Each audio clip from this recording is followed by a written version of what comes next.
Alright, hello everybody. Scarecrow Jenkins here for the Helix Arcanum YouTube channel, and today I just wanted to go over a couple of little squonkers that have fallen into my possession in recent days. Actually, maybe recent weeks, maybe. That would be the Coil Art Azeroth squonker and the Augvape Druga squonker. I've had both of these for a minute, and both were sent to me by their respective companies for Instagram purposes. Not for the purposes of this review, but I just thought I would review them anyway. Both of them fall in like the $35 to $50 price range, and I thought it'd be fun to do a little side-by-side in case anyone's looking for a little on-the-go pocket banger and they needed help choosing which was right for them. So, all right, let's go over the specs from their respective websites. The Coil Art Azeroth is 85.5 millimeters tall, 50 millimeters wide, and 27 millimeters across. Yeah, it'll take probably up to a 27 millimeter atomizer without any real overhang. It's compatible with an 18650, a 2700, and a 21700 battery, which does set it apart from the other box. So if you don't have, like myself, a 2700 or a 21700 handy, it does come with an adapter that I'll show you that you slide your 18650 in, and then you could use it without any problems whatsoever. It's got an aluminum anodized body, a 24 karat gold plated fire connection. That would be the switch itself on the inside. It's got an intelligent ultim fire button. I don't even know what that means. A carbon fiber plate for those carbon fiber crazy people. A 7 mil food grade silicone bottle, an internal self-adjustable connecting pin. I guess that's the 510 pin. And a self-adjusting battery contact, which would be it's got a spring-loaded positive pin, is what they're trying to tell you. And from the Augvape Druga, or the Augvape website, it doesn't say much. It says, Druga, fully mechanical box mod, nylon and ABS, and in parentheses it says heat-resistant thermoplastic polymer construction. Bottom-feeding squonk design. Ultim fire button. So they don't tell you much about this. In fact, they don't even tell you the dimensions. But it looks like it's got a 22 millimeter atomizer on there. It's about 24 millimeters wide. So you can put a 24 millimeter atomizer on this little Druga box and it will sit flush. I did it with the regular Druga, and it fits just fine. There's no overhang or anything. Now, as far as size is concerned, I mean, I'll show you a little bit closer in the close-ups, but this little Druga buddy is for what it's worth, is pretty awesome. You can actually just slide it in your shirt pocket, and it doesn't even pull your pocket down. I don't know if you guys can see that, but yeah. So this little thing is super duper handy and super light. The internals on this leave quite a bit to be desired. I don't know why they felt the need to mess with an already perfected simple mechanical squonk box design. But what we'll do is we'll creep on down to the table here, and I'll show you the guts of both of these things. They're both very simple designs. I'll show you the guts. I'll show you, the ins and outs and ups and downs, and then we'll just pop back out here, and I suppose I will render some more opinions on the matter, and hopefully help you guys decide which one of these little buddies is right for you. So, let us.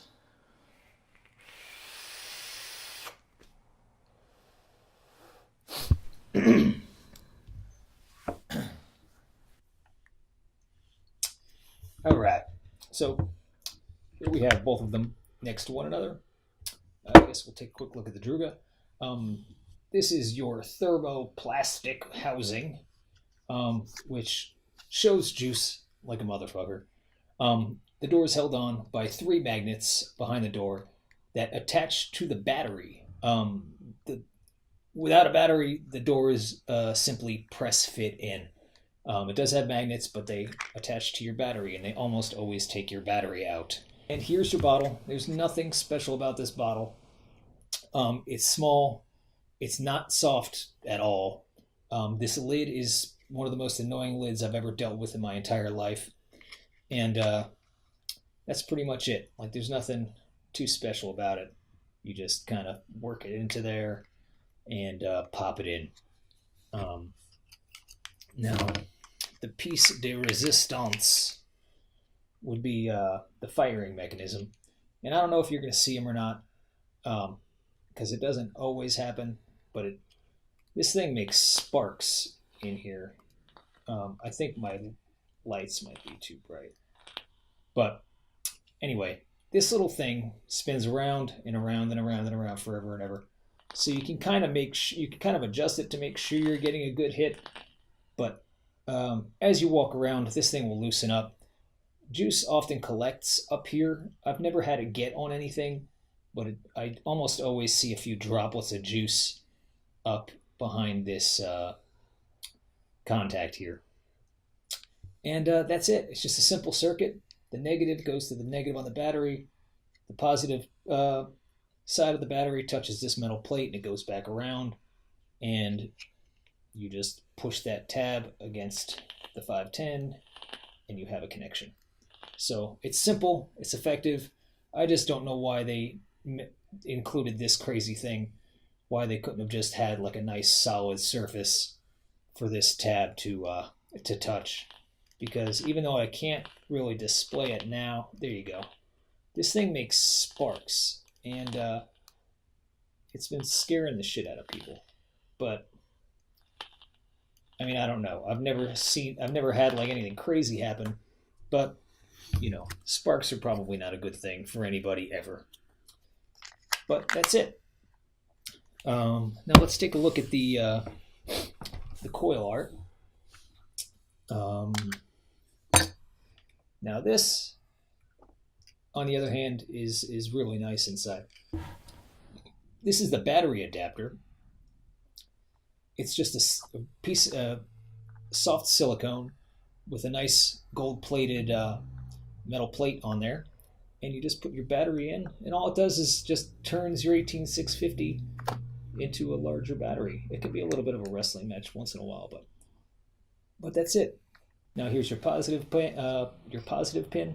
It's spring-loaded, and that is connected to a wire that runs up the spine here. And I doubt you'll be able to see it, but the wire comes back out and attaches to the 510. So, and there's your negative. So the negative on the 510 goes to the negative on the battery, goes down here, and you know, it makes a simple circuit. It does have a ribbon to get your battery out, which is nice, because otherwise it would be a big pain in the ass. Now, the bottle on this is spectacular. It can be a little annoying because it's so soft that this bottle was so soft that it could be a little bit difficult to get the lid back on without squeezing more juice out. But like anything, it's an art form. It's just nothing that I like to do, like, say, like in a car or at work. But filling it is easy enough. It's not like the other bottle that's got the really small hole. This is actually big enough to, you could just pour your juice right in and it won't give you any problems. It's got a nice wide mouth on it. So I got both of these filled up with one of my favorite juices ever, the District 121 salted caramel buttered pralines and cream. If you guys like dessert flavors, you got to try this stuff. It's got the tobacco-free nicotine, and it's super clean juice, super delicious. And not like most dessert flavors, like it doesn't shit up your coils. It's actually really, really clean juice. So anyway, you fill this buddy up, And the same trick as always, you give it a little bit of a squeeze when you slide the straw in.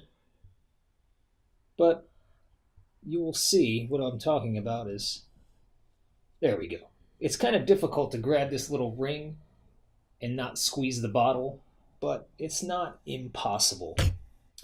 And then when you're done getting juice all over everything, you just slide this buddy in there. Come on. You just slide this buddy right on there. And try not to get juice all over everything, which I did. And now you can see the firing mechanism on this one is a lot more solid. It has like this big block with an indentation in it, and it just touches the pin. And that's it. It's an Ultim button like the other one, but this is not just a simple, this has a spring inside, as opposed to being pushed against a kind of a spring-loaded metal plate. But that whole thing hugs the post here and creates a really nice connection, which is my belief as to why it hits so much harder.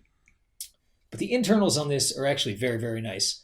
The casing kind of feels like one of those old Sigelli boxes from like 2014, like the first run like Sigelli 100 or the first Sigelli 150.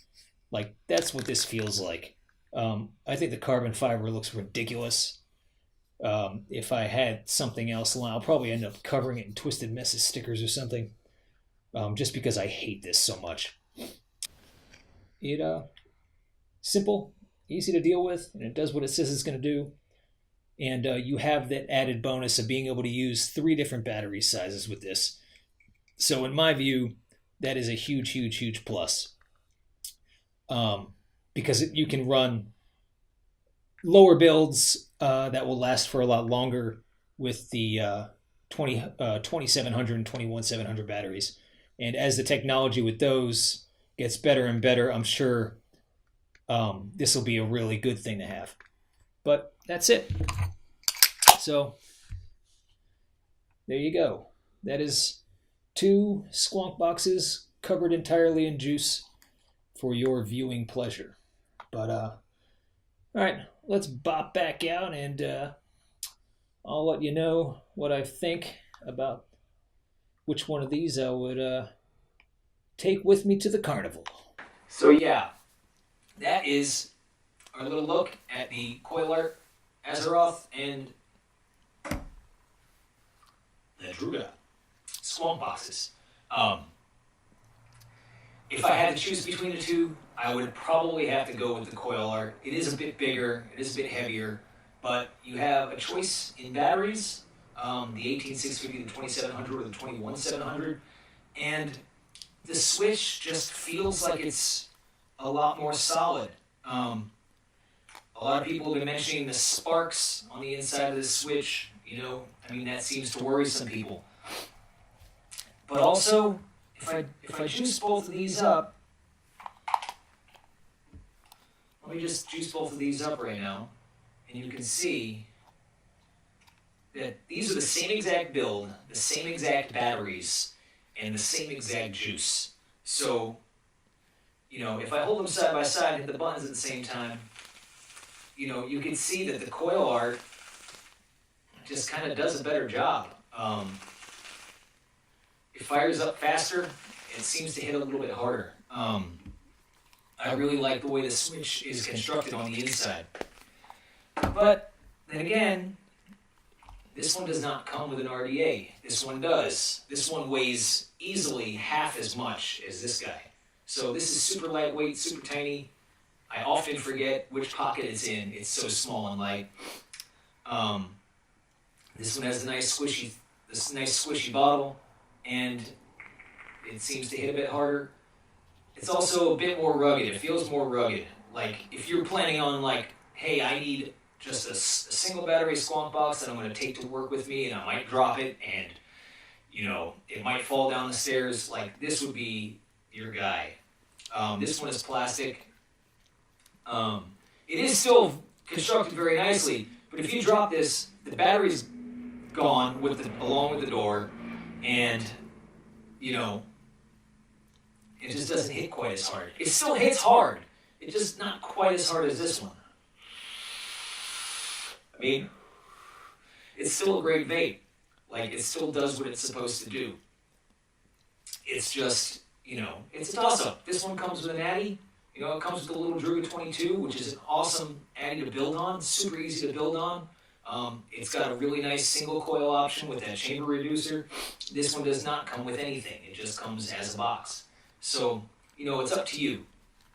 But I just wanted to take a quick look at both of those, you know, and show you what's on the inside, show you what I thought, and hopefully help make a decision should you have been, you know, in the market.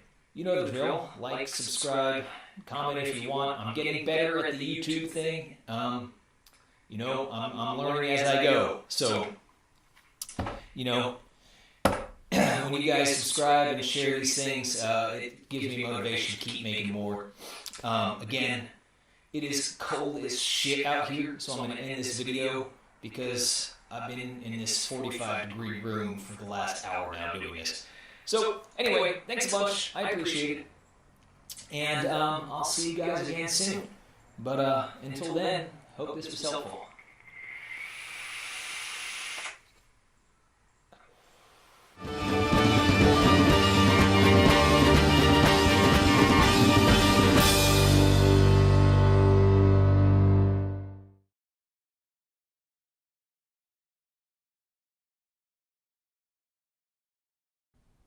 I don't know what I was saying. What was I saying?